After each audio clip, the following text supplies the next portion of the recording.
Yep, that's about it. Awesome, awesome. Well, super excited that everybody could be here. I do have some slides I can kind of go through, but we don't want this to be formal, so just jump in and stop me at any time.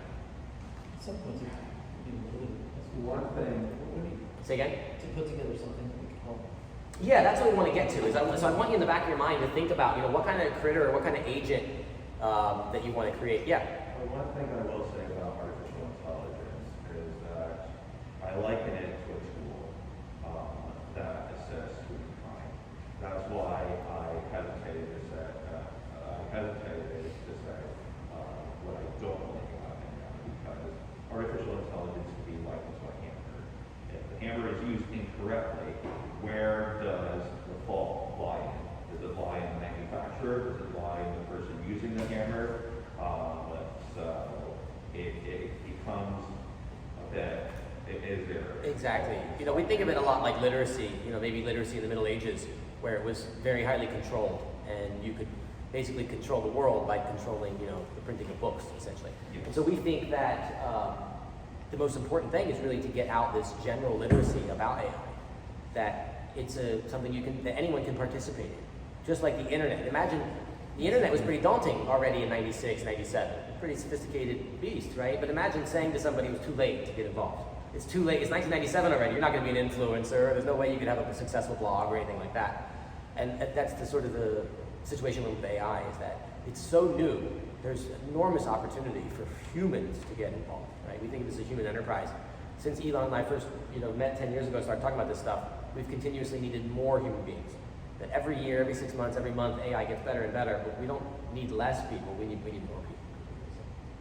So we like this idea of natural computing. I want to kind of kick off with that. It's this framework that brings together some other fields. And I want to show how, what that's happening to the field is these things that are coming all together. Because you get these weird diagrams that mix sort of biology and computer science in the same graph. And I remember the first time I came across these sort of things, I thought, wow, that's an interesting sort of take on things. And so here's one, it's actually out of Los Alamos, but they're reporting back a diagram from the 90s by Hans Moravec. And what he has here is the MIPS, the millions of instructions per second for $1,000, right? And so this represents, how much computing power you can get for a fixed amount of money, and they put that $97. And then they have this thing as the years go by, and you can see there's this sort of steady march of progress with computers. This is the so-called Moore's Law. This is the generalized version of it.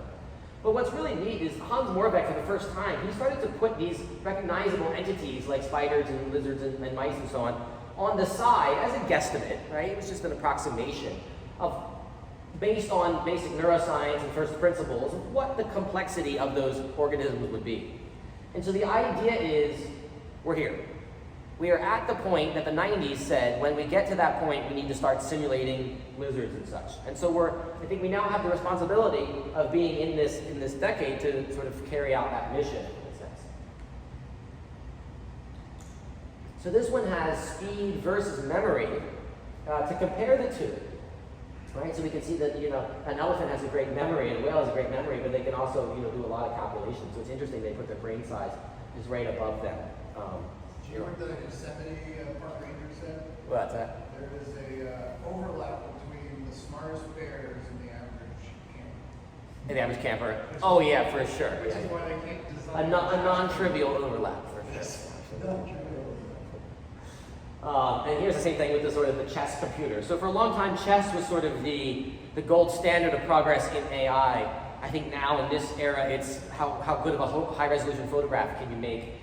And I think in the next 5-10 years, it's going to be how convincing of a life form is it, right? Or how, maybe another way to put it, how upset would you be if you didn't have that anymore? Could you just reboot that code?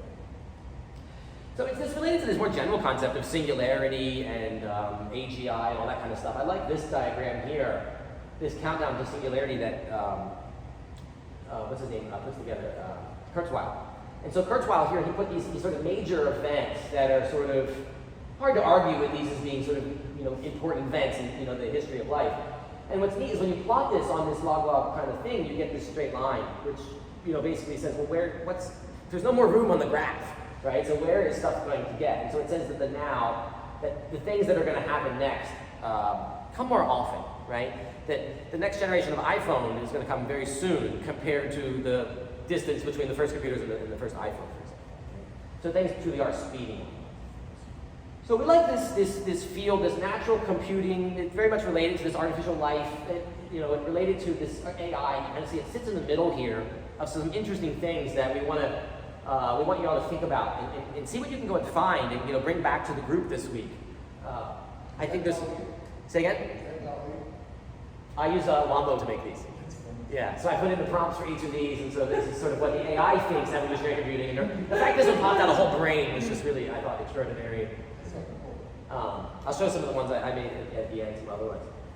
But I think it's neat. How do we get the computer to help us think in these things? But how do we go to these other scenarios? I think that often our brain can wrap its head around. At least my brain can better understand things like squirrels and oak trees and stuff than necessarily more abstract concepts.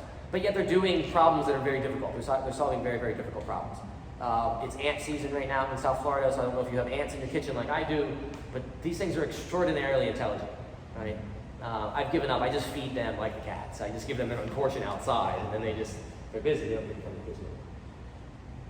And so there's these nice breakdowns of these things, and so we get some interesting stuff in here. So we see artificial neural networks, I would argue, is one of the more popular and valuable technologies of our era.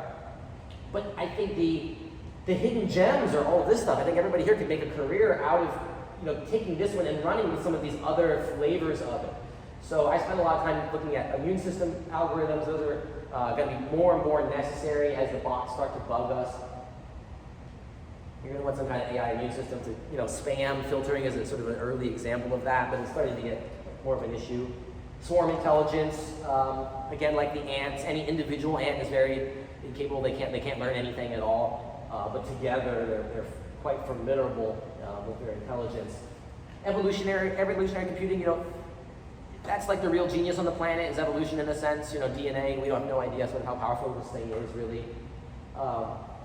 And then, how nature does the computation it does. Well, quantum is just around the corner. I think putting your feet into the areas of quantum AI is certainly a safe bet in some sense for long-term career. This DNA computing is really neat. Like I was saying, we don't really know. I remember when I first came across some of these LSTM networks and stuff, Elon and I were thinking, we're like, wait a minute, these are really simple architectures. Could these things be sort of sitting inside of DNA, essentially, right? We don't know what algorithms are actually computing. We think of them, they match patterns and they fold proteins, but it could actually be much more complicated.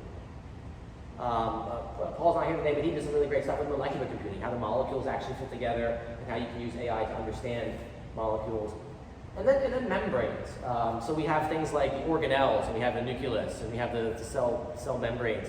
And that's doing stuff, right? How the liver and all these and the heart, how they do what they do is by maintaining these different membranes. And the heart membrane is different than the liver membrane, and that sort of determines their function in a sense. But I think it's a good model for politics, right? Think of like the inner circles of different political organizations. Those are a lot like membranes and gatekeeping, and can you get in and out and things like that. So I think there's a lot of crosstalk we need to go. And then fractal geometry and artificial life, we're going to look at those things, mostly artificial life. So can we build this thing? And the science fiction writers talk about silicon life forms. You go back to the comic books of the 30s and the sci-fi stuff, and they're talking about they found life made out of silicon on the other planets, and it eats sand and all. It's like, well, that's what these are. This is made out of sand. This is a life form, essentially a life form. It's a proto-life form, at least. I would argue that before we leave, before our life forms are done, these things will be convinced that maybe these are life forms. That previous breakdown of natural computing, this is what exactly, right? It's just because it has to be an artifact. Right. But it's still natural. Or so it's second order natural computing. It was computed by another natural computer. Well, we can think of the solar system as being a natural computer. Elon and I were talking this morning about how the weather and the solar and the rising and setting of the sun and all this is like a clock. And this very much entrains and programs the flowers and the trees and all this to know when to bloom and when the birds know to make their nests and all that. And you think, well, how does every flower in Boca know to bloom in the same day? Well, they're all using Boca weather as the signal. So they all get the same weather, so they all are nice, quite synchronized. They have to have some sort of input output. They have to do the regular behavior and stay out of the way. And know what yesterday was This like. computer is that thing, Right. and this is complicated. And it's really just a question of history. Like this got this way because humans did. They got their way, because humans and everything else in the entire ecosystem. But that's the same for us too. right, created them. So it's not really a difference in kind. And who's the designer? There's an interesting notion that it's really the ocean that designs boats, because it's the ocean that decides which ones sink, right? And people, right? People plus ocean. So somehow it's the complex system, right? So I think when you're getting out with looking outside the brain, looking at the cybernetics approach, that we can't just isolate a neuron, right? There's a saying that, hopefully not too morbid, but a gun will give you the bird, or will give you the body but not the bird, right? In other words, if you try to shoot a bird out of the sky, you're not going to get a bird. The bird is gone, like you've ruined it, right? You don't have the bird anymore. You just have the body. And so that's what we've done with neurons. When we take a neuron outside and we put a neuron in a petri dish, well, we have a body. We don't have the bird anymore, essentially. And so I think that's what's interesting about these things is we can make, we can make these things fly. We always like to go back, the farther I go back, the further I can see ahead. I used to think that like the 80s was far enough, and then I got to the 1880s, the 1780s, and now I'm in like the 80s, 80 or whatever, and looking at what technology was like. And it was extraordinary. And so it's interesting to go back to some of the great philosophers. I hope Garrett shows up later so we can pick his brain about some of the great thinkers. Leibniz invented calculus and all these great folks, but they were thinking about this kind of stuff. I think if we went to them and said we have the opportunity to make a life form, they would be very interested in doing that. And so we want to kind of model. The further you go back, the more of it is written in English too. Yeah, the word's plain, right? I would encourage anybody who's interested in this stuff to actually read Turing's original papers. He's got one paper that's a little technical. It's one on Entscheidungsprobleme. So that one you can come back to later. But his other papers and the heretical theories and things like that, his 1948 paper, they're very readable, right? They're like blog articles. They're very digestible, and I would encourage everybody to go back. The famous idea of the Turing test. You know.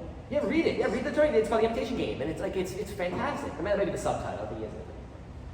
So where does this stuff come back? We'll have to jump in a little bit to the middle. And one of the places in the middle was the construction of this fabric.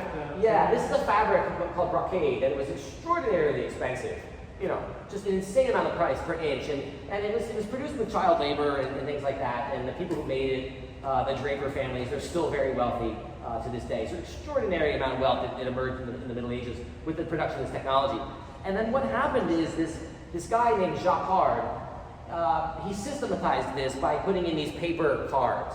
And basically the way this thing works, if you ever look at running a loom, you have the threads, some go up and some go down, and you send the shuttle across, and that does the cross thing. And so basically what they had with children and things would learn and memorize these patterns, and you would pull up these threads and then pull up those threads, and you would get this famous pattern they would sell all around Europe. So he realized that you could put these things into punch cards and then basically make an automaton, to make a machine that would do the right pattern each time, and then you put these things on a loop and it would repeat. And it was basically the first 3D printer.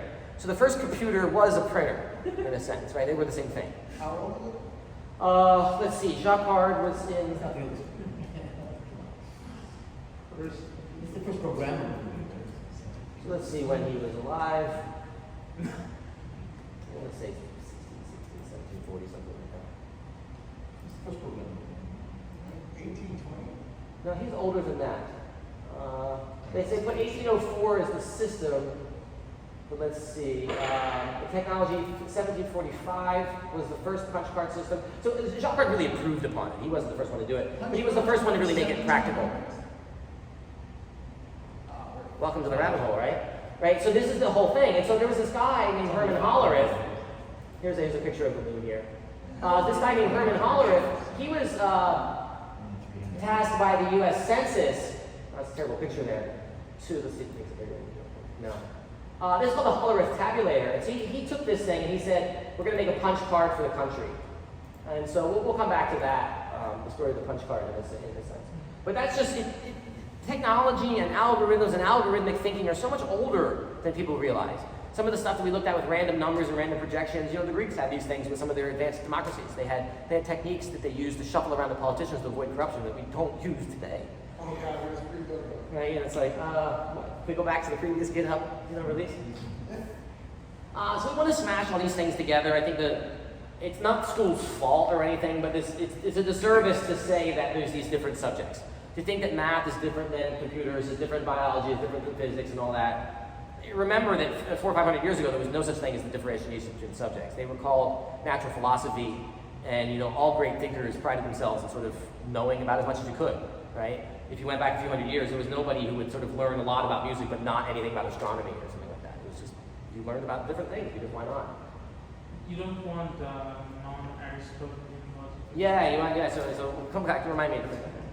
This is sort of random, but I like this diagram of this sort of like what life is. It's sort of this web of things, and then we have all of these inputs that are coming in, and all these outputs, and some of them we think of as important, and some of them we think of as not important. You know, hopefully the words I'm saying are important, but not how I'm wiggling in my chair or something like that. And so I just think it's this sort of complex system approach, and I like this thing, this breakdown of, you know, how we think of things like causality, these classical notions, and really it could just be we don't know all the information, right? The irreversibility could just be we lost some of the information from the beginning. We just kind of can't go backwards, right? And chance and disorder, that maybe we just didn't have that information before. Skip that one for a minute and come back to these. So here's really interesting. The artificial life goes back way before the punch cards. This is from antiquity, right? So this is like, you know, between 200 BC and 200 AD in that era. The hero of Alexander, they think it was 250 BC. And he wrote this treaty on hydraulics and pneumatics. This is a representation later. This is from modernity. This is from the 17th, 18th century. And this was someone's guess of what that duck might have been. And so this was more of like a cartoon. But they actually had these very sophisticated automatons. We'll pull them up in a minute. And some of them could do sophisticated things like eat and then make a mess when they were done. You know, because that was what people would laugh about that, you know, 2 millennia ago. There's a book that we like that we're going to post around. It's Valentino Brattenberg, and he was an Italian cyberneticist. Yeah. Da Vinci's sketchbook. Very sketches. Yeah, exactly. Yeah, exactly. Yeah. And the story of loosely related with the story of the mechanical Turk. Exactly. Remind me in a minute, we'll pull up some of those, because you can find, there's a lot of online museums of these things, and there's an incredibly rich history of those automatons. I just like this wacky, this reminds me of the artificial life, like sort of Dr. Seuss kind of thing. You know, so what is a life? Well, you know, there's a couple different approaches to it. You know, we can think of making something in the chemistry lab. You were talking about, what are the bio brains called, what are the fake brains called? Which one? The organelles, the brain organoids. You were talking about it a minute ago. Anyway, so what they can do is they can take neurons and they put them in a petri dish and basically make little organelles. They make little micro organs out of them and make little proto brains and see what they can do. Yeah, something like the xenobot. That's what we were talking about. Yeah, that's what we're reminding me of it. That's not quite what I'm going to be talking about today, although that's a very fascinating and frightening branch of science. We're going to be looking at the hardware and the software. You know, how do we make something? How do you make a piece of software like that's like a Siri, but you'd be upset if it broke, or a piece of hardware that, you know, someone would take you to court if you hurt it, the same way if you hurt their pet lizard or something. One of the first ones that came out was this guy named Langton, and he took this idea of sort of like a Turing machine. One of these things are confusing because it doesn't really have anything to do with ants, you know, in the beginning. He just used that as almost like a metaphor. But it's like a cellular automata, but it's just one little thing. It's like a Turing tape, but it goes in 2 dimensions. And the ant moves according to the following rules, right? If he's on an empty square, turn 90 degrees, flip the color of the square, and then move 1 unit. If he's on a filled-in square, 90 degrees, counterclockwise, flip the color, move 1 unit. So that simple rule turns out to be a computer. Then amazingly enough, you can take that and you can program other things. Like if you set up this board game well enough, which might be nearly impossible to do, but theoretically you can set that board game enough to check your Facebook, or to trade crypto, or to run a neural network if you want. Right? Now it might not fit in this universe, and you might have to have an insane amount of money to pull it off or whatever. But in theory, it can do it, right? In theory, it can do it. This is a fun game going back to the 80s. It's the sort of artificial life on art. It's called Sim Life, and it's Sim Earth. And I just think it's neat that our math and our computers don't get to this yet. Like how we have this awesome 80s game that did all this simulated evolution, but yet, like, why can't we should be doing that kind of stuff now. And so I think these are really neat. I'll post the links to these. They have the manuals are actually really, really great. Can you play these? Oh yeah, you can play them online in the browser. You play for free. Yeah, I mean, I encourage everybody to do that. Go take a look. And particularly Sim Earth has a very interesting, introduction, and it's about Gaia and this hypothesis that the whole planet is alive. It's really interesting stuff. Some really modern biology theories that came out of the 70s and stuff, which is quite wild. They didn't do that with coral. With coral? Yeah. So things like designing artificial coral reefs. If we wanted to create an artificial fish that ingests plastic out of the Great Plastic Gyre, or we want an artificial leaf that ingests, CO2 and stores it into, roots or something. It's amazing how far these ideas go back. Here's a 1956 Scientific American article, and it was talking about artificial animals. And so it says chemical processing, power, manufacturing, assembly, logic, and control. And the idea was to model a fish. And so here it says an artificial living plant is jet propelled on the model of a squid. When securely moored, it will begin the process of reproduction. Now they're being a little cheeky here in using the word plant because it's like a production plant, like a factory kind of a plant, or like a dandelion kind of a plant. And they deliberately mean both. And so it's amazing to see things like that. It feels like they're out of the Matrix 5 or something, but it's really from the 50s. And so it says, like lemmings, a school of artificial living plants swims into the nearest harvesting factory. Right? So it's just some pretty wild stuff. So how does nature's computer work? How does nature's factory work? There's no conductor for spring. And yet everything seems to be getting on time. Interesting that enough, there was a computational neuroscientist, he's a famous neuroscientist. We have some of his books in the library. He talks about foundational computational stuff. And then he was the one that proposed this idea of going out and building self-sustaining space colonies. So somehow these fields have been intertwined longer than I think is commonly known. Feel free to jump in or ask me questions. Anything. I got a bunch of stuff here. So if we go back, John von Neumann, he's cheekingly called a Martian, right? Him and some of the other folks, because he came out of nowhere. And this guy, he developed a little bit too many things just by himself, right? So we've got game theory, we've got matrix theory of quantum mechanics. He invented the computer itself approximately, or at least his name gets the credit for it. The kind of computer this is called a von Neumann machine. And interestingly enough, one of the first, he did some stuff with weather and all kinds of really wacky stuff. But one of the things he did first at the computer, they built one of the very first computers at the IAS, Institute for Advanced Study. Susan, unfortunately, is not here this week. She was there, actually.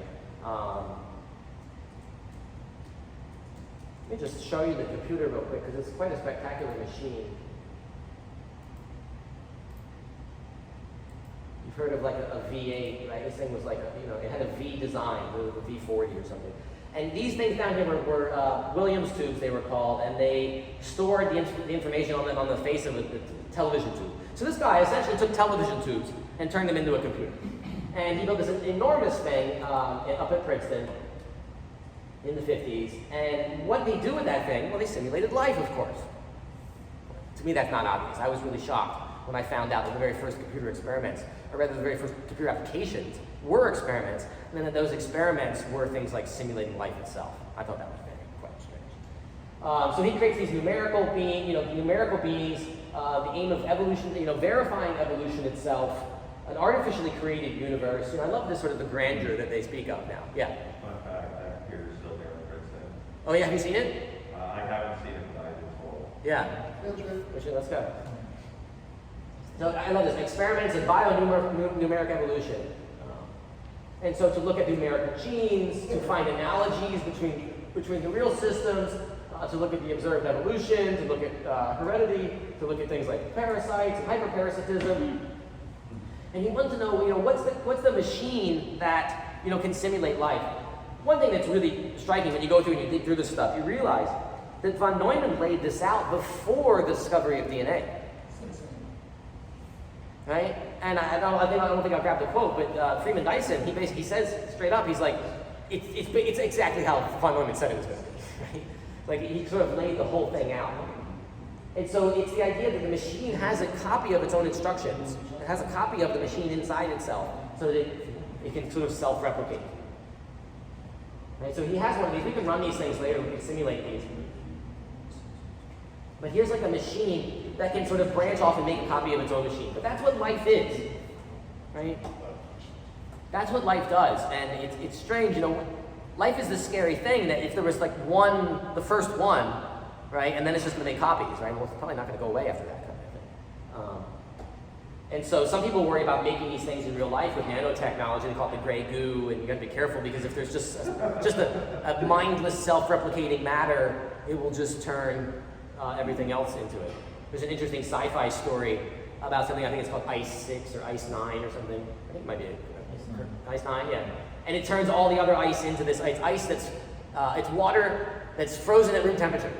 And it's so stable that way that any other water that touches it becomes frozen at room temperature. And so all the ice, just sort of freezes up. And so that's like the gray goo thing. It sort of makes everything also into gray goo. But it can support mutation. So if you put a flower on there, it will carry it through. And so this is what von Neumann really proposed, and it's amazing how it all kind of came together. So which one of these is biology microscope and which one's fake, right? So that's a microscope, that's not. How do you know that? Because I put the slides together. Well, I could just. In other words, this is a multi-scale Turing pattern. So this one, there's a nice you can run this in your browser, and it'll generate these patterns. Let's see if it's, yeah, there we go. And you can change all of these different kernels, as they're called. And you can think of this as the distance over which chemicals yell at each other, right? So imagine there's like a little kid and they want to do something. And I'm saying, don't do that, don't do that, don't do that. But if I leave, they suddenly don't hear me anymore, and so they'll do it, right? And so this is sort of real-time reaction diffusion. Imagine Turing would run us. I always like the joke. This kind of thing, Turing would push you off the keyboard and say, move over. It's very interesting, the localized cyclical waveguides. So can we use these to do like a brain structure? So the brain has like a meta algorithm. It doesn't actually wire itself up. It makes this unfolding thing, and then that thing wires itself up. It's amazing and suspect that Turing dropped AI like a bad habit at the end of his career. He stopped working on that and went into this. So what made him sort of, and I don't think it's that he lost faith in the other thing. He saw that as that was sort of a settled thing. The thing we actually want to figure out is how does the brain set itself up such that the wiring diagram is sort of already in there. Is that Evo? Yeah. what is Evo? Yes. So Evo Devo is like an approach to AI with modeling evolution and development. So there's this saying in biology, I'm not going to butcher it, but it's this idea of recapitulation. And it's this idea that development recapitulates evolution. That if we look at the stages from the embryo to the formed adult of different animal species, one, they're strikingly similar. If you look at a chicken, a horse, a duck, us at so many weeks, you can't even tell them apart. And then when you look at the evolutionary record, it sort of seems like we went through that trajectory. Now, a lot of modern science throws this idea away. They say we found counterexamples. It's not quite true, whatever. But it's really a general principle, in a sense, about the unfolding of algorithms and the finding the algorithms that are sort of already laying on the floor. And if evolution can find them, then development will also find them, I think is one way to think about it. It's like, why do we have kneecaps and then they apply kneecaps to provide support for weight bearing, and then there's other species that kind of skipped it, so maybe kneecaps are just something that your body reincorporated from something else. Absolutely, and all these evolutionary dead ends and stuff, and is our neocortex an evolutionary dead end? Is consciousness itself an evolutionary dead end? Is this sort of like a fluke in nature's we don't need people to be thinking about what they're doing, just let them go about their business, right? This is the philosopher stuff. There's no reason, why would we suspect that we have any internal experience at all? And maybe we don't. Maybe it's just an illusion. So we can model simple things like termite mounds, and this is from the Artificial Life book here. I'm going to send the PDF around for this, encourage everybody to look through it. Awesome. And then what I think is fun is I want to kind of make a life form. We can use fun art, we can use graphics. I want you to think like that cyber dolphin. I don't think that website ever loaded, unfortunately. Let's just do a Google for it.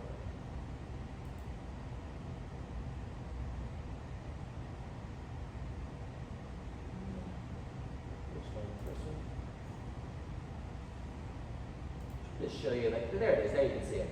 So, we won't make it out of hardware. Later you can make it out of hardware. We'll put them into ESP32 when necessary. We'll put it just on the laptop first. But the idea that this thing can do stuff, it knows things about networks and stuff that I certainly don't know. It has specialized software. In the 80s, you would just pay a lot of money for a specialized software package. But I think this represents either something just really fun, and why not look at it, or really the direction that I think software is going to move in a fun way, is towards this agent stuff. So, agent-based, or I think it's agent-oriented programming. Smash the keyboard here. So everyone's heard of object-oriented programming, I'm sure, at this point. And this is almost sort of the next take on that. And so it's rather than thinking of just objects, take it to the next level and think of them as agents.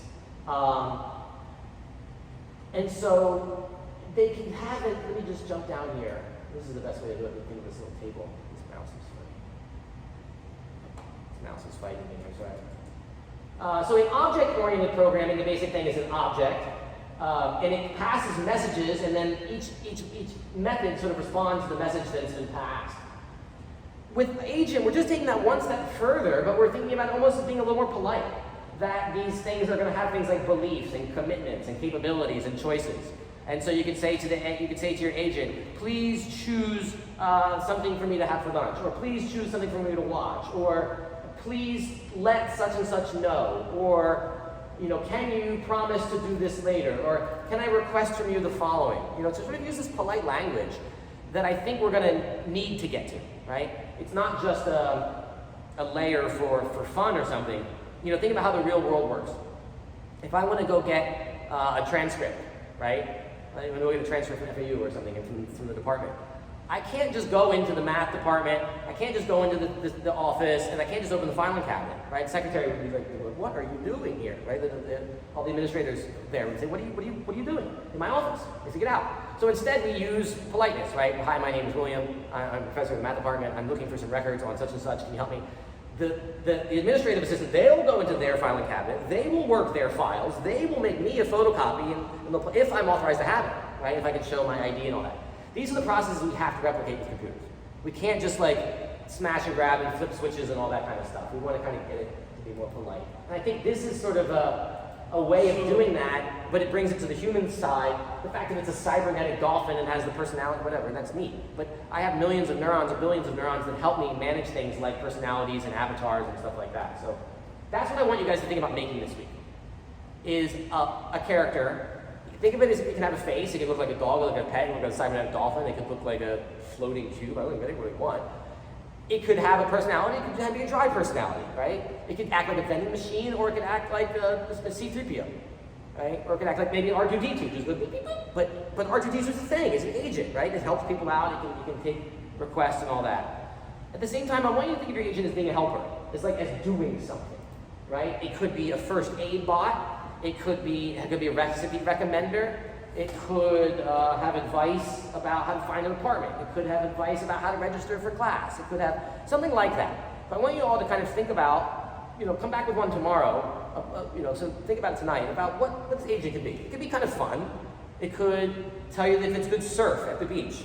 It could tell you if it's a good day to have a barbecue. It could tell you, it could go out into the web. So let me go back to that first line here. To think of it as it's an expert in something. And that expert could be something trivial. It could know when your favorite television show is on or something. But it can be a communicator. It has to be able to communicate somehow. We'll build a website for it. So by the end of the week, I want you to have your critter on a website. It'll have some sort of face if you want, or light bulbs that light up, some sort of dashboard. And then we'll be able to click on it and interact with it. And you could feed it, you could ask it questions, you could poke at it, you could ask it to go get you some information. So sort of, who knows what a Tamagotchi is? You guys old enough to know what a Tamagotchi is? Are they back in style again? Or you just know because it's retro? I don't even know. Okay, so good. At least one person, right? It's a toy that came out in 90s, and it was a virtual pet. It was a virtual life form. And it started as an egg, and you sort of incubated it for a few hours, and then it would hatch. And then if you didn't take care of it, it would promptly die. And it had a series of, it was very simple, basically a state machine. And it had things like a hunger meter, and a thirst meter, and a boredom meter, and you had to feed it, and entertain it, and keep this thing alive. So that's what I propose that we do. This was an A, and then later they'll sort of hatch into a little critter. And this was an era where just having a digital watch was cool. So the fact that it tell the time was part of the perk. And then you fed it thing, eating a cheeseburger or something, right? You feed it and so on, show it affection. So that's what I want you to kind of think about. But then something like the Flipper Zero knows how to do stuff, right? This thing can hack your Wi-Fi. What does Flipper Zero do? What it's actually for, it's like fun hacking tool, like it's an odd overlap. Like the class of people that would find like a cybernetic dolphin entertaining and the people who want to hack cybersecurity systems doesn't seem like it overlaps very much in my brain, but the world is changing. So that's sort of your challenge. I'll send some links around about that. I'll send this slides, for example. I've made a GitHub for this. And then this expert system, I want you to watch this because these people would have dreamed to have this kind of machine. That they use specialized Lisp computers. That ESP32 would cost them $50 million. Oh, it's too much money. It's just too much money. So this is what they use. It's called a symbolics Lisp machine, right? These things were unreasonably expensive. You're talking about $500,000 computers, $250,000 computers, and they ran these specialized languages that it's now you have one, right? That was considered portable. Yeah, it's on wheels and stuff, right? Yeah. Oh, that was like the fact that could fit next to your desk and stuff. That was just a breakthrough. We got to know how much that would cost.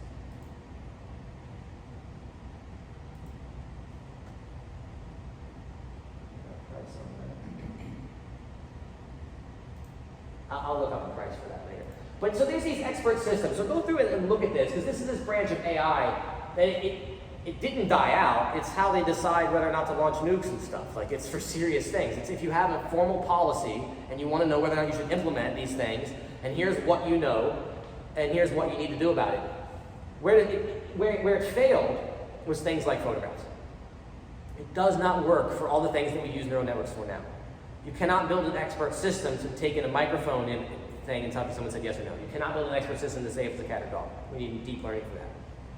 But if the person has low blood pressure and they're bleeding and they're on this medication and they're in this facility, what should you do? Well, those kinds of things that it's more constrained, right? It's more constrained. They call it a divided set of questions. If you're in a limited domain, so it's a great documentary in general. Go take a look at it because they show you this neat process of talking to the experts and trying to get how they do it. And one of the things this field and one of the things that AI told us about humanity is that humans didn't know how they know. They don't know what they know and they don't know how they know it. And so they have a person who looks, for example, at computer chips to see if they're broken at one point. And they're like, well, how do you do it? And they just have to like sit next to them and listen and stuff, like as they think out loud. Because people, they don't get training in that part. There's one for glaucoma, and one for medicine. Even the model don't need an expert. Yeah. So it's really fascinating. It's definitely worth the watch. And so I think there's still a lot of stuff to be done there. And then there's a new field of deep learning and two together, where you use the neural networks. I see a cat, right? And then you can use the expert system to do something else, right? Questions, comments, tomatoes? Do you know any systems or system where the knowledge of a trained neural network is actually combined as a symbolic level of computation to make decisions? Talk to Pajam about this, because Pajam has a technique he came across where you convert. A neural network is like an if-then. A neural network, or not an if-then, I'm sorry. A neural network is like it's like a knee reaction, but it can't tell you why it did it. It just does stuff, right? There's no, in the original versions of neural networks, there's no explainability built in. There's no request for it. But Pajam's got a technique where you can take a neural network, convert it into what's called a decision tree. And a decision tree is like the kind of thing at the amusement park. And so when you go to ride the roller coaster, there's a very simple decision tree in front. It says you have to be at least taller than this, but less than that, and then you can ride, right? And not have these conditions or something like that, right? So there's a decision tree, and if you make it past those branches, then you're allowed to ride. Whereas a neural network would just be like, yeah, sure, get on, right? It's like, it just sort of like, just says yeses and nos, no reason. But you say, well, why did you let that person and not that person? It can't tell you. Whereas a decision tree, you could go backwards and say, well, it met these conditions, it didn't meet that condition, and so on. But you mean like the hybrid system, then fit into the network system? You can go circular with these things. So for example, the expert system can be implemented as Prolog or logic-based programming language. A loan application neural network can be fuzzed through what is normally done through property testing, which is basically, what are your variables? I'm going to run through all of the variables. And then from that, I can identify defects. So in this case, instead of identifying defects, you're identifying what will the neural network do. And then that can be converted into decision trees, so actuators can go through. So take a look. If you just type in a deep Prolog, you'll find a couple of these here. The idea of taking these expert systems and then building them out of things like PyTorch so that you get a differentiable knowledge base. A little bit beyond the scope of what we're going to talk about this week, but this is some really good stuff. It's definitely going to be how we're going to be. And then ultimately, you'd want sort of self-learning knowledge, expert systems. And how do we let a GTB3 loose with a medical dictionary and a medical encyclopedia, and then let it decide its own You rules? also obviously built a system where you've got neural networks that are differentiable as part of it. Absolutely. Where the facts, does the person, imagine you're doing a medical bot. Does the person look ill? Yes. Well, looking ill is a very abstract thing, so you use the neural network for that, and then it just checks the box. The person looks, such and such. For agent-based programming, the first time I was confronted with that was a programming language called Erlang about 20 years ago. And what I couldn't understand was, I was working with instant messenger software at the time, so I looked at all the open source instant messenger software, and the stuff in Java, C++, all of these object-oriented languages, they were topping out at about 30,000 requests per second. The Erlang implementation, which was called eJagger, was doing 300 things, and not even sweating. So I was just like, what the hell? Why is this not the parallel? Yeah. I think we're going to see swarms of, hundreds of thousands of agents, individual AIs essentially, that can do things. They have wants and needs and goals, and they can negotiate almost like a market, and then they can go out there and talk about what they're. I've seen it connected with blockchain. So you have agent-based systems which can operate and interact, and then they can do a distributed finite state machine where the connection is a blockchain ledger-based system. Exactly. So I want everybody to take a look at this Polyworld as well. So you'll have some homework. I'm going to send around the PDF of the book. I haven't gone through the whole thing yet, but the parts I have gone through are really awesome. And then there's 3 videos that I found related to this Polyworld I'm going to send around and take a look. Because what they've done is they've taken these little artificial life forms and sort of built a bunch of them and let them all interact. Ultimately, maybe by the end of the summer, everybody's going to have their own little life form on their little thing, and we can put them in a little ecosystem or whatever, battle bots or something. They can fight if altruism emerges. So I've got a bunch of these things. Think about your agent. I think about cleaning up the beach. I think something, and it doesn't have to move. I think we think too often of robots that move. I think Star Wars was really smart. They had a lot of robots set about that were just stuck there. And I think a lot of the capabilities of the utility that robot provides is not in the movement, but in sort of what it can do. So maybe like a seashell robot that counts plastic as the plastic drifts by. Maybe just like an artificial fish that can, do water readings or something like that. Is this Lena? This is Lena, yeah. So this is It's 3D. slightly different approach now. This is a mathematical equation that, man, if that doesn't look like a fish, I don't know. So how much do you have to walk like a duck to be a duck, right? Like if you truly walk like a duck and you're actually paying attention to the walking of the duck, duck walk is a cryptographic identifier for being a duck itself, right? Like you can't really fake it, and that's how nature works. Like only ducks can walk like a duck, right? And so if you get something that really swims like a fish, well, then it's kind of a fish essentially. Or at least it's a different kind of duck or a different kind of fish. How are we going to build these self-replicating machines? These things are built on assembly lines. They're very inexpensive, but they're still not. They're not built automatically. You know, Feynman had this sort of fairy tale story. He talks about making sort of, not 3D printers, but like robot hands, right? And they're smaller hands than humans, so they can manipulate and find things. And he says what you do with those hands, you use those to make a copy of themselves but smaller. And so now those hands are even smaller, and they're very good at manipulating things. You use those again and again. The problem is that the metal becomes jello when you make it small enough. You can't make little metal fingers out of metal, and the atoms stop working. You know, IBM has written IBM out of atoms. Have you guys seen that?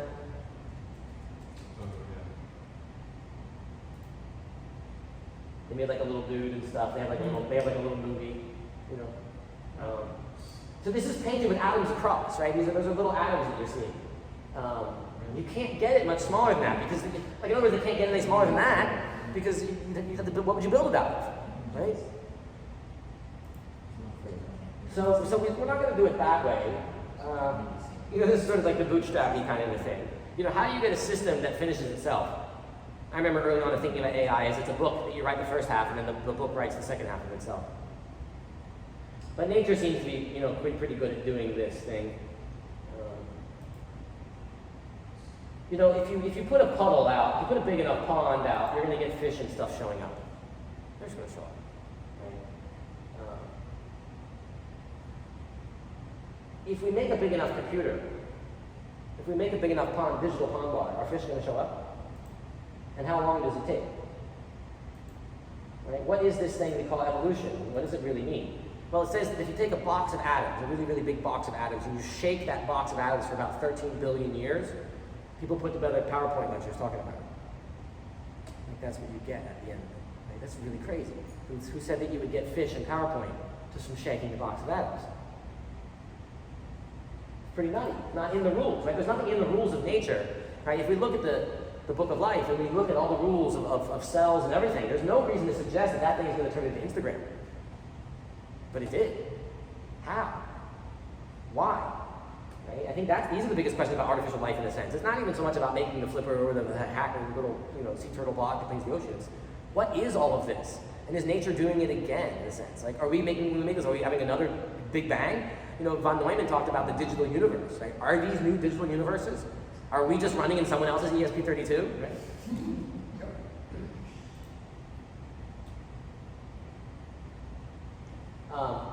It's extraordinary what you can do with this artificial life is merging with this field of sort of artificial chemistry. I just came across this one not that long ago, and it's trying to simulate not so much the life, but the sort of the bits of life, like the stuff you would see under a microscope, but in a digital fashion. And so we have this sort of digital pond water.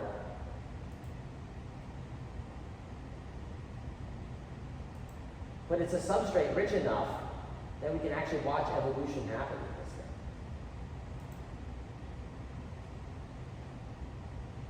So this almost, if you're familiar with like platelets and blood clotting and stuff like that, that's what this looks like, right? This looks like, have you ever done like the where you take a swab of your cheek and put it on the microscope? It looks just like this, right? This is what it looks like. So it's weird that these things are absolutely converging, and yet we still aren't up to speed with this. I mean, this book is copyright 1992. I'm going to read you the first paragraph here. I think you're flying through your slide. Oh, sorry. This is all the good stuff.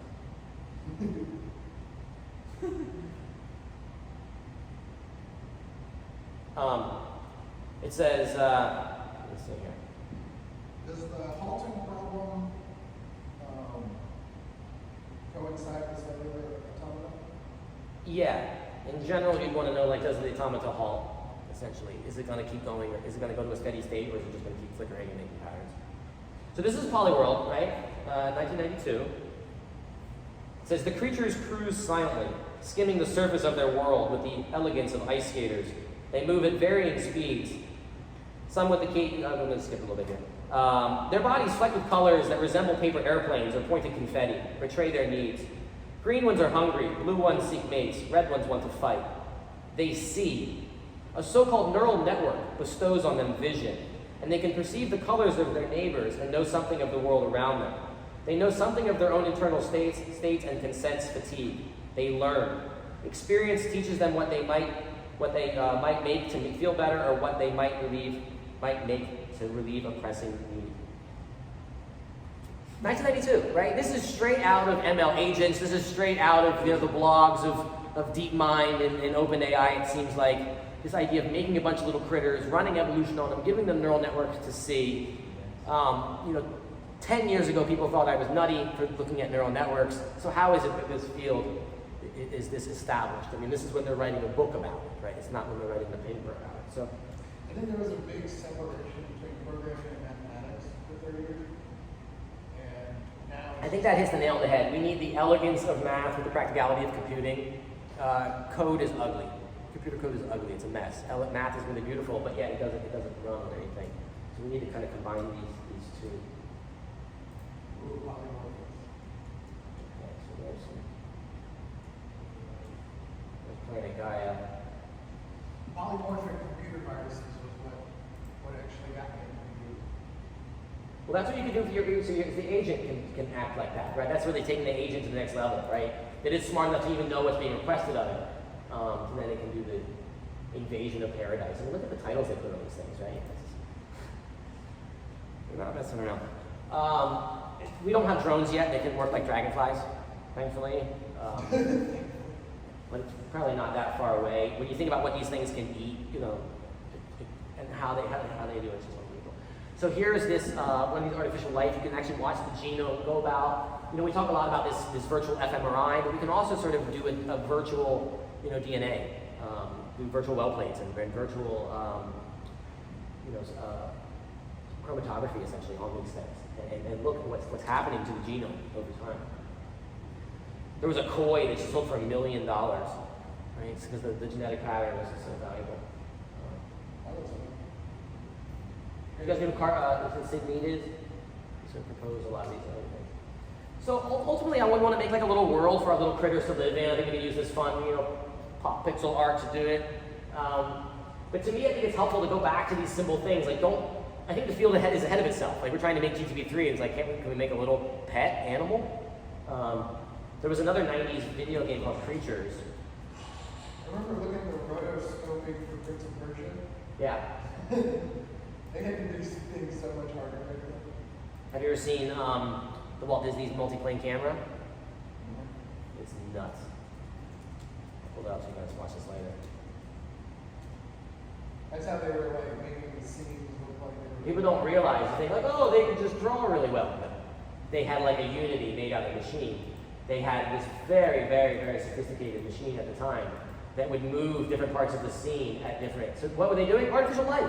They wanted to convince the viewer that you were seeing an actual, the moon is moving at different rates and the tree is going past you, it's got parallax and all kinds of cool stuff, right? And so this was the GAN, this was the AI of 100 years ago. And when these things came out, right, Snow White was the highest grossing movie of all time when it came out. And so this sort of, all this stuff is very closely related to theater in a sense, because that's what art is. It's the simulation of life itself. This is a really interesting thing. I'll send a link. This is this video game called Creatures, and you had a genetic algorithm that ran these things. They had a picture of it here. So you had like a little pet. So we're kind of going back to the 90s and saying, all right, well, you guys can do this yourself, rather than being a whole big software studio that built this game. These things had a primitive genetic algorithm. You could mix your creatures and they would learn and stuff like that. We can do that ourselves, and you can make this from scratch in just a couple minutes. Elon, jump in real quick. I'll be back. What do you guys think? Anyone else? We don't really talk much You've about seen this slide hardware. many times. What'd you say? So you've seen this slide many times. So it's not really just about our own numbers at this point. I mean, I think we do need to start thinking about just not what can we do with inference, right? What can we do with pattern matching? The language models are extraordinary, but they're very much pointed in a very specific direction of trying to get communication between humans and machines. And we're not really thinking about what machines can do with these systems. What can you do patching together a bunch of neural networks and a bunch of sensors? And Well, it's a some kind of behaviors. it's a kind of sensory fusion, isn't it? Like you can improve a visual segmentation model by adding a language model. Yeah, I mean, exactly. Well, so the language models are really good for us to be able to get them to do what we want. right? And to get information out of them into us and from out of us into them. Well, what if we want computers to just do stuff in the world, right? It's not, so language is one, it's an operating system, that has worked really well to program unique computers, right? We can program each other very well using language.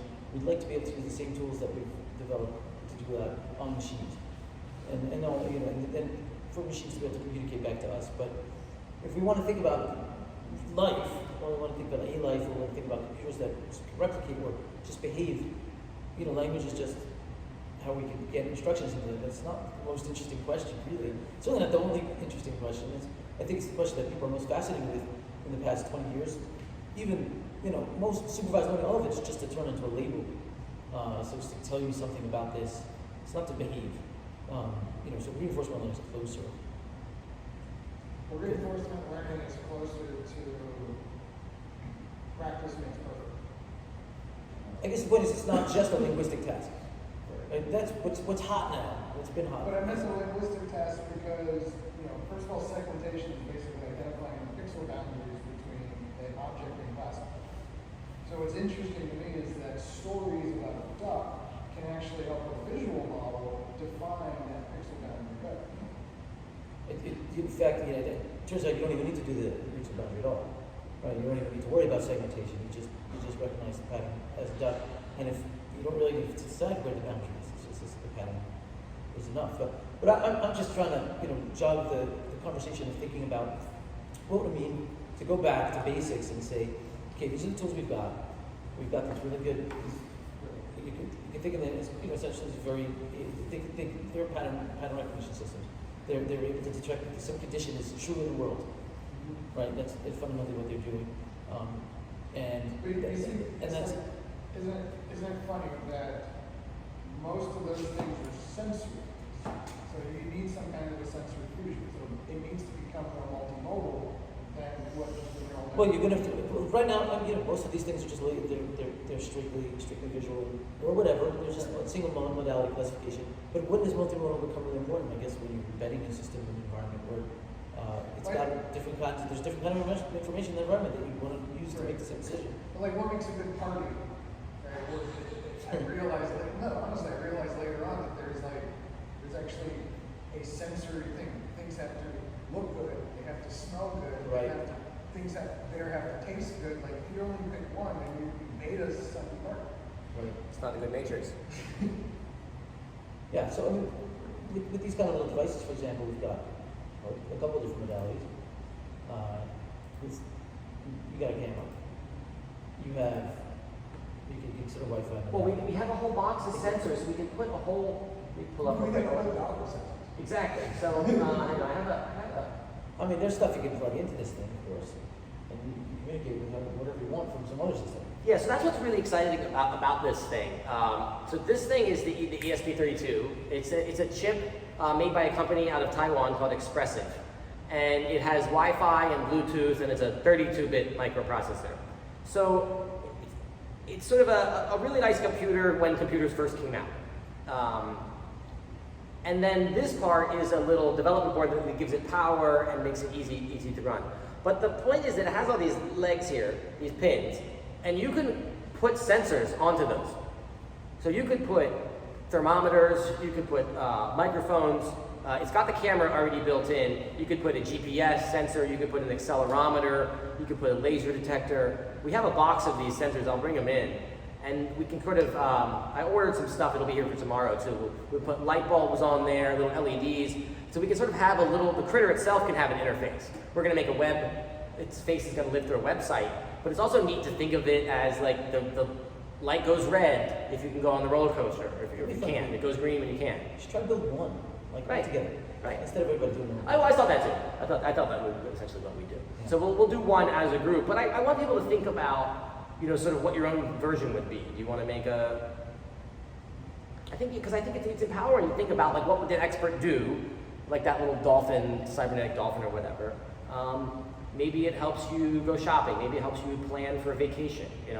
Maybe like that's a buy. It's like it knows about the Florida Keys and has stuff it suggests to bring and where to stay. Just whatever it is, it knows about. It knows where's the good barbecues at at Red Reef. Maybe it It's knows. not- That's on the cloud, we know that it runs, so it's something that would be embedded. Yeah, that's what I mean. But make it no. This thing's doing it. So Right. this thing can.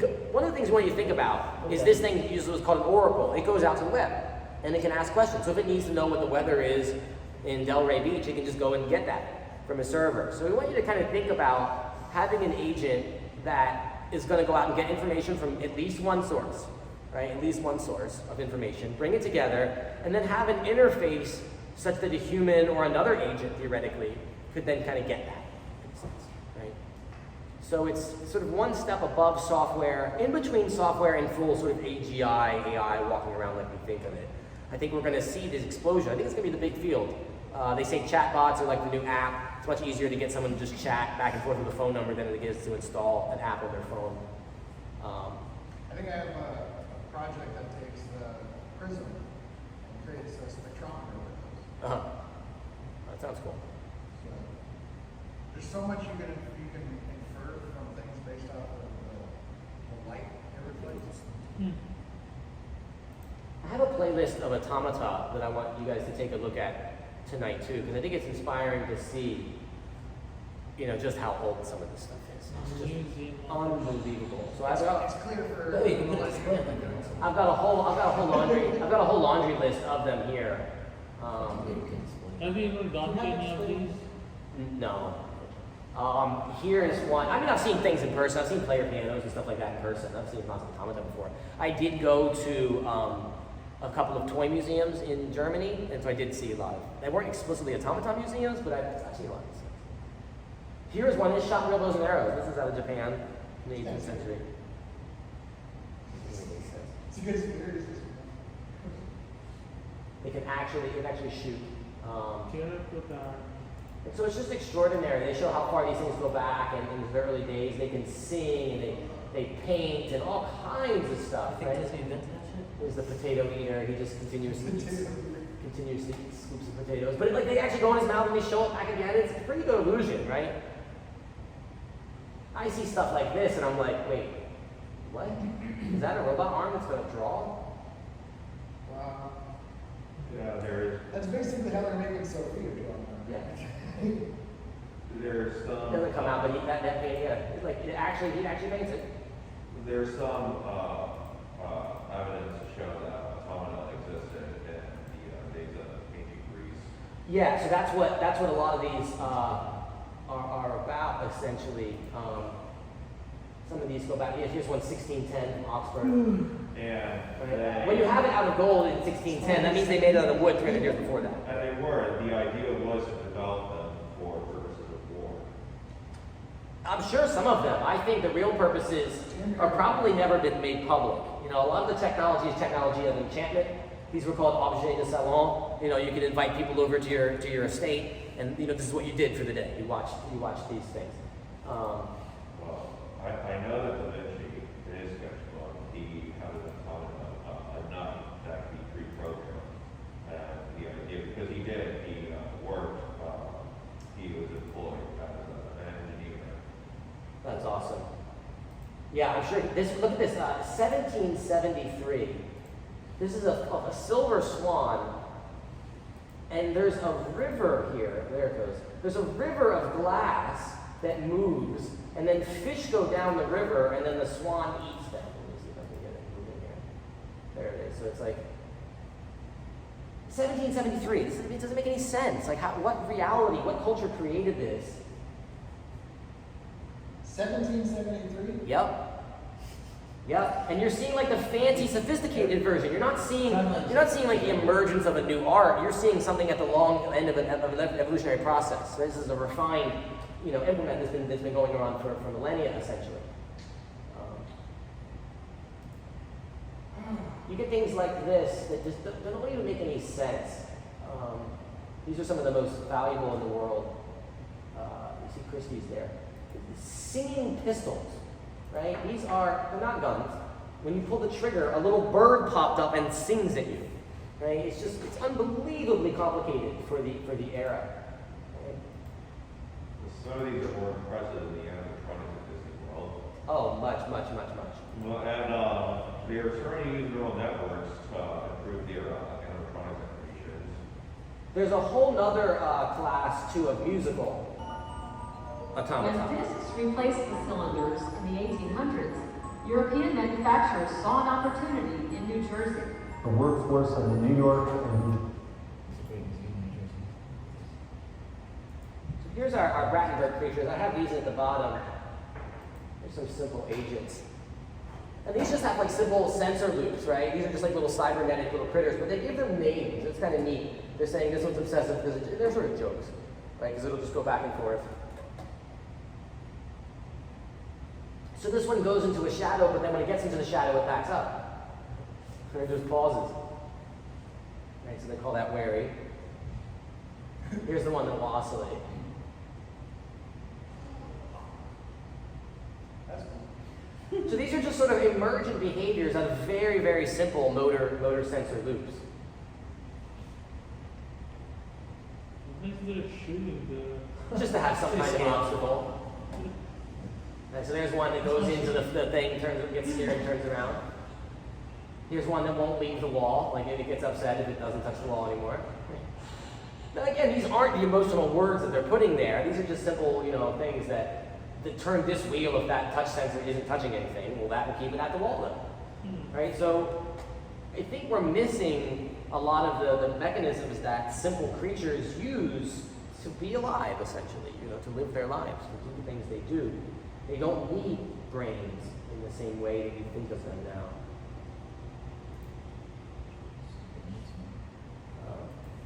You can take a look at this Vivarium project, which is really neat. This is sort of a simulated life that they did. There it is. So it's interesting the different companies that were involved in this. Apple Computer in the mid-90s, they went and they spent $30 million on an Evans and Sutherland flight simulator, graphics computer. And they used this supercomputer to simulate what Macs of the 90s, of the now might be, right? I think they got this in 96,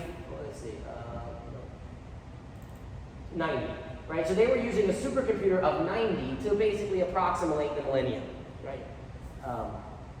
And what they decided to do with this, which is surprising that Apple had this interest in this, was to make this essentially this artificial aquarium, this artificial kelp forest. And they're going through, they're trying to showcase a lot of the graphical stuff, which again in 1990, this was like, very, very fancy. It looks good now. But what's neat is they actually create these artificial fish and then they put like a little ecosystem into it. This is the Aplysia snail. The famous neuroscience experiment was done for that.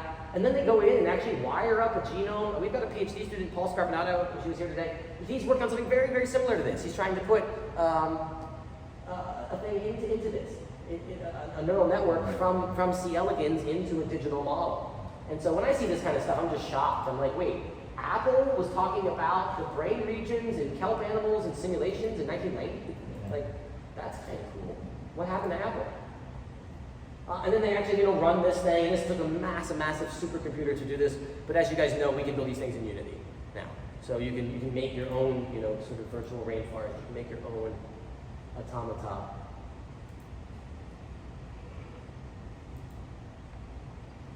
It's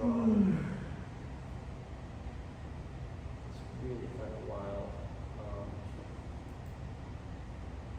And all of this came from sort of the very first machine that, or the machine that turns humans into machines, right? Was the clock itself, right? That was the thing that sort of turned humans into algorithms. You want to see what you can do with modern equipment, but with the same technique. You have to wonder what these things are used for, probably to arm missiles and submarines and stuff like that. But this is, well, you'll see.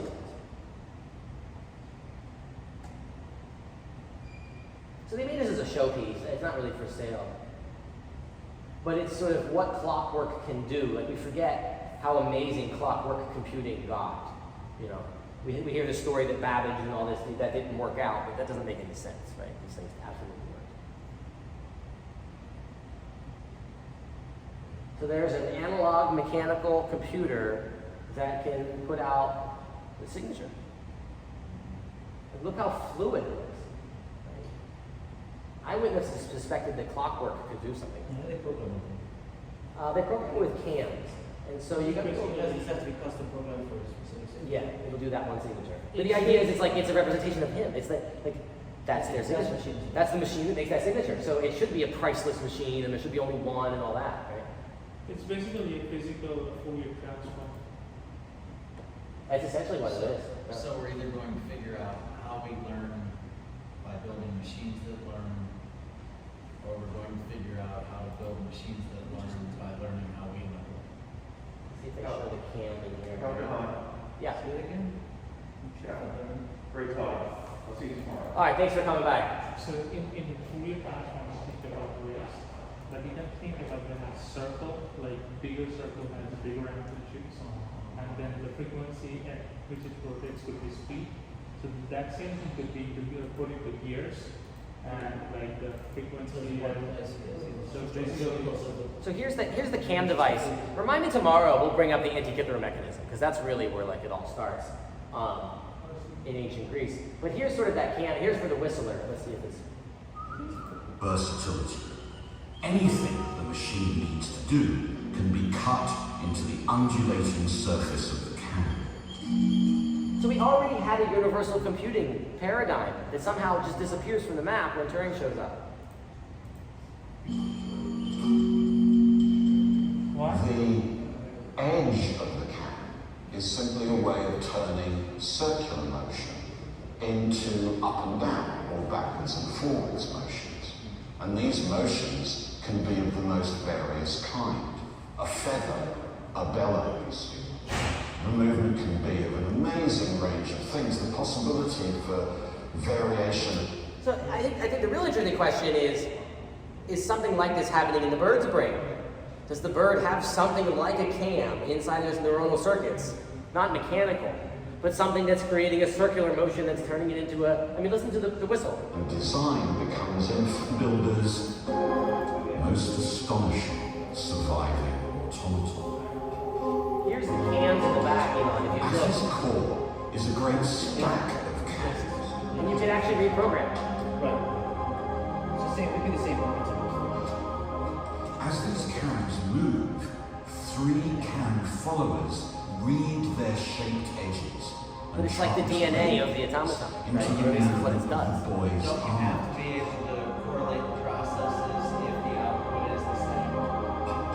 Yeah, so what they would have done is they would have done it by hand first and then recorded the path of Working this. together, the cams control every stroke of the quill pen. And exactly Of recording them? So you start off with a single stroke, and there's sort of recipe book that says beautiful this stroke here. and fluid. No, it would have been done, it would have been imitation, right? So a human would have grabbed that pen and traced with wax discs. Exactly, with wax discs, done the motions. Right, so for example, they show one that can play the piano. Reverse We add this into my Of course, it's just very not act. It's reverse engineering. It's worse. It's just like laying down a record in wax. You just produce the thing that is like sort of the inverse of it.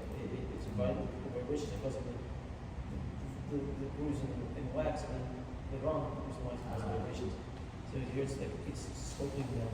This company is still in business. Scan disc. That's what's wild. The company's still in business, and they sell these watches for like $1 million now. And you can buy these, ridiculously complicated pieces. Yeah. We're supposed to believe this is just for a silly bird and a watch? No. And we supposed to believe that those automata were just for entertainment. This is how you do guidance control in the torpedo. My company teacher used to repair these, like all the instruments inside of these types of watches. I never understood how because his hands were like giant units. It's just wild. Somebody somewhere is still getting these things. It's mechanical art.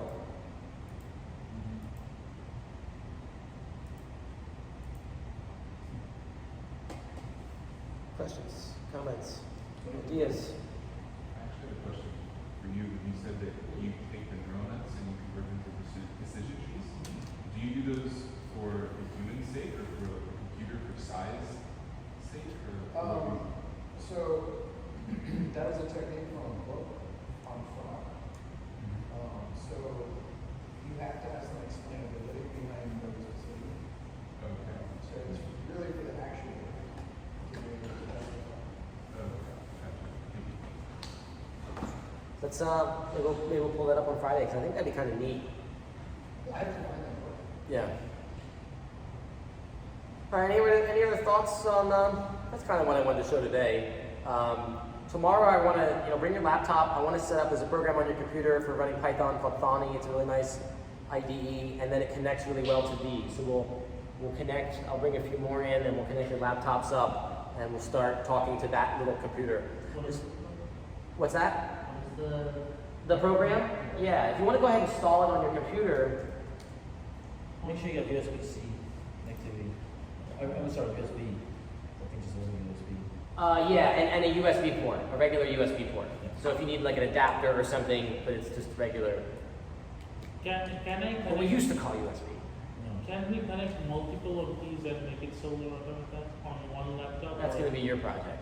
You just- Yeah, they're all wireless. They're all wireless. So they don't care, right? You can put a bunch of those you want. They can communicate with each other. And so it's really neat. There's a bunch of specialized wires. I'll send some stuff you can look at tonight. There's special hardware on here. These things can talk to each other very, very fast, like 80 megahertz. You can really make them stay dependent on each other. Yeah. You can do And blink like fireflies, so they can turn the light on. So a really fun project maybe from the beginning would be just use the camera and the firefly and make like synchronized fireflies out of them. But download this onto your laptop. It's a really nice program for running Python in general, and then we'll connect to that. And there's something really fun about getting like the little computer to do the math. You've got this big giant machine, you can do all kinds of crazy stuff. But when you're doing it on there, it's like, wow, that's actually doing it. And then the cool thing is, you'll be able to unplug it and then just plug it into the wall, and then it's a thing. It's just doing that thing. It's whatever life you gave it, whatever agency you set up into it, that's its existence now. And it's checking the weather, looking at surf reports, or whatever it is that you asked it to do. That's what it's going to do at that point. And so we're going to have it as its own web server. And so that's what's really cool to me. Just like in the 90s, a web server was like this big, enormous thing. So the fact that this can run its own website and be out there really live on the internet for people to interact with and talk to your agent, I think that's really kind of fun. But yeah, think about mentioning, think about a nice little series, and the state, it drives something, I don't know what it is though, such that the next state is dependent on, Well, ultimately, I might build like a whole brain. The way each one can do like sort of one layer of the brain or one module. And Like then if hook you them delete together. one of the cells from the system, it doesn't matter. They all. Right. So there's some really interesting stuff from the ESP, from the Expressive company with mesh networks. So you can set up mesh networks on these things. So you can never really hack the program by just like. Yeah, you could. That's an interesting thing. You could make like distributed hardware. Yeah.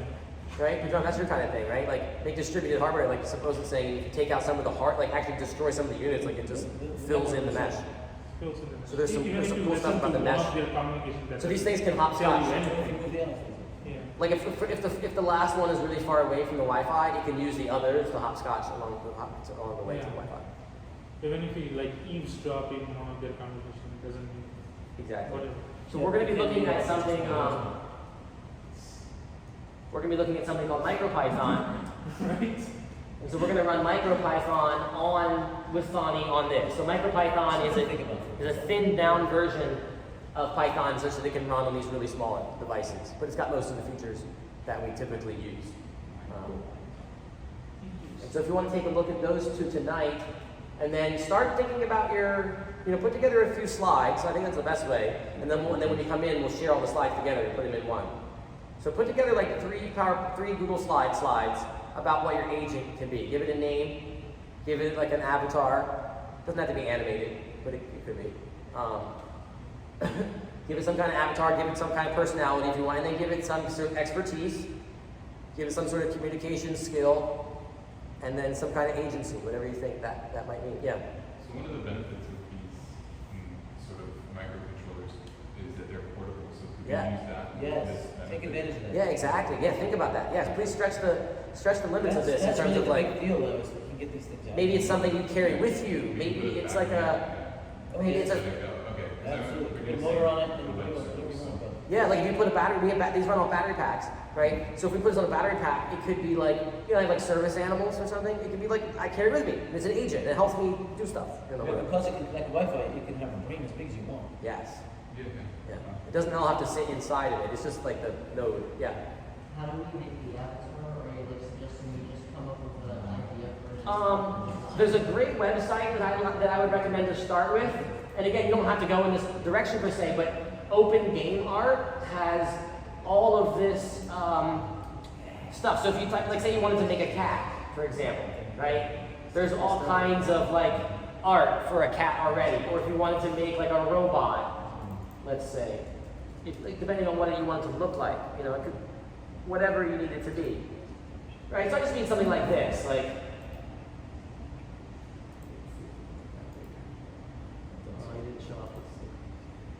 I have a good technique that would work with the ESP32s. Yeah. It's called electrohydraulics. Yeah, so here's like a little silly critter, you know, kind of a thing. Like that's what I mean. It's like just kind of like the cyber dolphin, kind of like the flipper has like a dolphin head, right? This product did really successful. They sold out of their Kickstarters. I think if this had been a GitHub with just some dry software about how to hack networks, no one would have cared. But they called it a cybernetic dolphin and it flew off the shelves. Right? So you want us to make like a Tamagotchi? Oh, that's dope. Exactly. Make a Tamagotchi that's useful. Right? Tamagotchi was just for fun. Because this thing has a camera. So it's really like, you feed it, you interact with it, but then Right, so we were just talking about this morning, that you can feed it by showing. Exactly. And feeding could be like you give it work to do.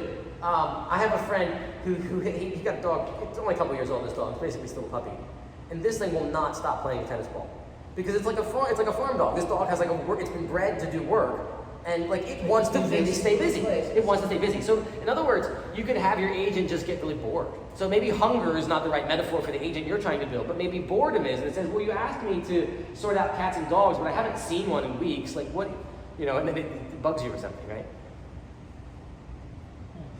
So get creative, you know, break the wall. Think of it, you know, half as an art project, and I think that'll help you get creative. It could be, you know, it could be unconventional. I think that's the whole idea. will you be sending out an email? Yeah, What you want to see next time? yeah, I'll send an email back to the whole mailing list, kind of recapping what we did today. I'll post the video, and then some links, and that way we can follow up on that.